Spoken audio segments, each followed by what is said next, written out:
वासरू दाखवतो म्हणून चिमुकीला गोठ्यात नेलं आणि तिथंच नको ते केल्यानंतर दगडानं ठेचून खून केला. पश्चिम महाराष्ट्रातील या घटनेनं सारा महाराष्ट्र हादरलाय. गावामध्ये संतापाची लाट पसरली आहे. आरोपीला आमच्या ताब्यात द्या म्हणत ग्रामस्थ आक्रमक झालेत. पण ही घटना कुठे आणि कशी घडली, आरोपी कोण आहे, हा प्रकार उजेडात कसा आला, याचीच माहिती तुमच्यासमोर मांडण्याचा प्रयत्न करणार आहोत. नमस्कार, मी लखन आदाटे आणि तुम्ही पाहताय मुंबई तक. पुण्याच्या भोर तालुक्यातील नसरापुरात घडलेल्या घटनेनं प्रत्येकाच्या तळपायाची आग मस्तकात जाईल. एका 65 वर्षीय व्यक्तीनं 4 वर्षीय मुलीवर अत्याचार केल्याचं समोर आलंय. ती चिमुकली सुट्टीसाठी आजीकडे आली होती. दारात खेळत असतानाच ती व्यक्ती चिमुकलीला घेऊन गेली आणि अत्याचार केले. आता हा सीसीटीव्ही फुटेज पहा. यात सगळं स्पष्ट दिसतंय. खेळणाऱ्या बागडणाऱ्या चिमुकलीला तो व्यक्ती घेऊन गेला. वासरू दाखवतो म्हणून चिमुकलीला गोठ्यात नेलं. त्यानंतर नको ते केलं. नराधामानं हे कृत्य कुणाला कळू नये म्हणून चिमुकलीला संपवण्याचा निर्णय घेतला. दगडाने ठेचून तिचा खून केला आणि नंतर मृतदेह शेणाच्या ढिगाऱ्याखाली झाकून ठेवला. पण हा प्रकार उजेडात कसा आला ते पाहूयात. दुपारी खेळत असणारी चिमुकली अचानक दिसत नसल्यानं शोधाशोध सुरू झाली. शेवटी शोधूनही सापडत नसल्यानं परिसरातले सीसीटीव्ही चेक करण्यात आले. या सीसीटीव्ही फुटेजमध्ये एक व्यक्ती चिमुकलीला घेऊन जात असल्याचं दिसून आलं. चिमुकलीला गोठ्याच्या दिशेने घेऊन जाताना व्हिडिओ दिसत असल्यानं शोध घेतला असता हा सगळा प्रकार समोर आला. चिमुकलीवर अत्याचार करणाऱ्या आरोपीचं नाव भीमराव कांबळे असल्याचं ग्रामस्थांचं म्हणणं आहे. या घटनेनंतर संतप्त ग्रामस्थांनी काल रात्री रास्ता रोको आंदोलन केलं. आरोपीला फाशीची शिक्षा द्या, त्याला आमच्या ताब्यात द्या म्हणत मागणी करत गावकरी आक्रमक झाले होते.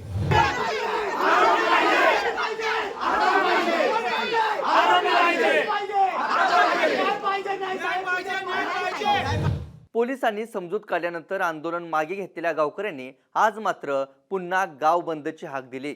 नसरापुरात आजही कडकडीत बंद पाळण्यात आला.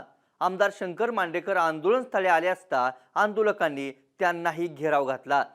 आमदार आंदोलनस्थळी येताच मोठा राडा झाल्याचं दिसून आलं. आमदार शंकर मांडेकर आरोपींवर कारवाई होईल म्हणत आंदोलकांची समजूत काढत होते. उपमुख्यमंत्री सुनेत्रा पवार यांना फोनवरून घटना आणि गावकऱ्यांच्या भावना पोहोचवण्याचा प्रयत्न केला. पालकमंत्री महोदय सुनेत्रा वहिनी बोलल्या, काल SP आले होते, मी स्वतः सर्वांशी बोललो आणि आज फडणवीस साहेब स्वतः बोलल्यात आणि आदित्य तटकरी पण बोलल्यात की आपण ह्या फास्ट ट्रॅकवर घेऊ, जे सरकारी वकील चांगला लागेल तो देऊ आणि या आरोपीला कडक आणि लवकरात लवकर सजा करू. मी इथंच होतो, बोरमध्ये होतो आणि मी उपसभापती बरोबर होतो. ही घटना कळल्या मी गेलो, लगेच PI ला फोन केला, आरोपी अटक केलाय. मी म्हणत होतो अटक करण्यापेक्षा लोकांनी जर हातात घेतला असता तिथेच मारला असता तर मी त्याचं समर्थन केलं असतं. परंतु पोलीस स्टेशनला तो हजर झाला आणि नंतर पोलिसांनी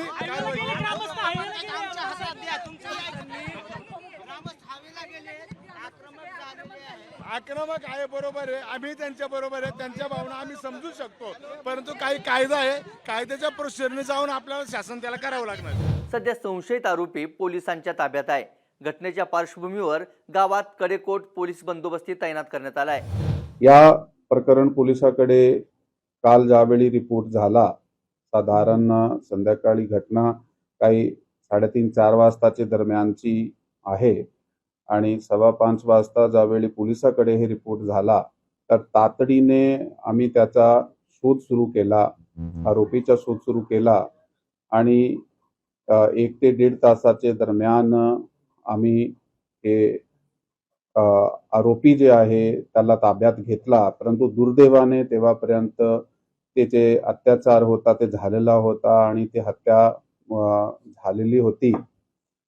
या प्रकरणामध्ये BNS कायद्याप्रमाणे 137(2), 103, 64, 74, 140(1), 140(3), पॉक्सो कलम 468(12) तहत FIR क्रमांक 169/2026 राजगड पोलीस स्टेशन या ठिकाणी दाखल करण्यात आलेली आहे.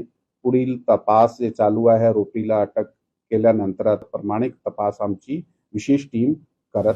पण या घटनेनंतर विरोधकांनी मुख्यमंत्री देवेंद्र फडणवीसांवर टीकास्त्र सोडलंय. सुप्रिया सुळेंनी सोशल मीडियावरील पोस्टमधून काय म्हटलंय ते बघा. नसरापूर तालुका भोर येथे एका नराधमाने 4 वर्षाच्या बालिकेवर अत्याचार करून तिचा खून केला। ही घटना अतिशय संतापजनक, मन सुन्न करणारी आणि माणुसकीला काळीमा फासणारी आहे। सदर आरोपीला कठोरात कठोर शिक्षा झालीच पाहिजे अशी आमची भूमिका आहे। माजी मुख्यमंत्री महोदयांना विनंती आहे की कृपया आपण गृह खात्याला आदेश देऊन या गुन्ह्याचा जलद तपास करण्याच्या सूचना कराव्यात। तसंच हा खटला फास्ट ट्रॅकवर चालवून गुन्हेगाराला कठोर शिक्षा झाली पाहिजे अशी आमची मागणी आहे। या घटनेत मृत्युमुखी पडलेल्या बालिकेला भावपूर्ण श्रद्धांजली अशी खासदार सुळेंनी पोस्ट लिहिली आहे। दुसरीकडे सुषमा अंधारेंनी गप्प निमूटपणे सहन कसं करायचं, हे असुरक्षित राज्य होतंय म्हणत फडणवीसांच्या भूमिकेवरून अनेक सवाल उपस्थित केलेत। जिथं माणुसकीला काळीमा म्हणण्यापेक्षा ज्याच्यावर व्यक्त व्हायला शब्द धजावत नाही, कुठल्याही आईचं काळीज असणाऱ्या जीवाचा थरकाप व्हावा अशी ही घटना। पण यावर आपण अजिबात गृहमंत्र्यांचा राजीनामा मागायचा नाही, आपण अजिबात त्यावर प्रश्न विचारायचे नाही, कारण प्रश्न विचारल्यावर आपण राजकारण करतोय। आपण हे सगळं गप्प निमूटपणे सहन करायचं। उलट आपण गृहमंत्री कसे इन्फ्रामॅन, गृहमंत्री कसे सुपरमॅन, गृहमंत्री कसे चाणक्य, गृहमंत्री कसे हुशार, गृहमंत्री कसे मनामनात जनाजनातले ताई वगैरे वगैरेच्या बाता मारायच्या। आपण चकार शब्दाने बोलायचं नाही, आपण शांत राहायचं आणि मनाशी एकच खुणगाड बांधत ठेवायची की आपण एका असुरक्षित राज्यामध्ये राहत आहोत, ज्या राज्यात 4 वर्षाचं बाळ सुद्धा सुरक्षितपणे खेळू बागडू शकत नाही। मुख्यमंत्री देवेंद्र फडणवीसांनी नसरापुरात घडलेल्या या घटनेची गंभीर दखल घेतली आहे। हे प्रकरण फास्ट ट्रॅक कोर्टात चालवणार असल्याचं सांगत या संतापजनक घटनेची चौकशी करून कठोर कारवाई करण्याचे निर्देश फडणवीसांनी पोलिसांना दिलेत।